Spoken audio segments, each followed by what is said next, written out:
આપણે જણાવી દઈએ અરવલ્લીની મોડાસા બાયડ પાલિકામાં પ્રમુખની વરણી મોડાસા અને બાયડ નગરપાલિકાને મળશે નવા પ્રમુખ 11 વાગે યોજાશે પ્રમુખ ઉપપ્રમુખની ચૂંટણી શાસક પક્ષના નેતાની પણ થશે વરણી અરવલ્લીને બે પાલિકાઓમાં રાજકીય ગરમાવો વધી ચૂક્યો છે આપને જણાવી દઈએ કે 11 વાગે યોજાશે પ્રમુખ ઉપપ્રમુખની ચૂંટણી અને સાથે જ અરવલ્લીની બે પાલિકાઓમાં રાજકીય ગરમાવો વધી ચૂક્યો છે સૌથી મહત્વપૂર્ણ બાબત છે કે 11 વાગે ચૂંટણી થશે શાસક પક્ષના નેતાઓની અને અરવલ્લી મોડાસા બાયડ પાલિકાઓમાં પ્રમુખની વરણી આજે થવાની છે અને આ સાથે જ જ્યારે અરવલ્લી મોડાસા બાયડની અંદર નવા પ્રમુખ મળશે 11 વાગે તેનું આજે ચૂંટણી છે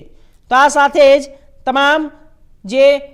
11 વાગ્યા સુધી પ્રમુખ ઉપપ્રમુખની ચૂંટણી યોજાવાની છે તેમાં પિક્ચર સાફ થઈ જશે કોઈ કોણ પ્રમુખ ઉપપ્રમુખ બનશે અરવલ્લીની બે પાલિકાઓમાં રાજકીય ગરમાવો વધી ચૂક્યો છે શાસક પક્ષના નેતાની પણ થશે વરણી।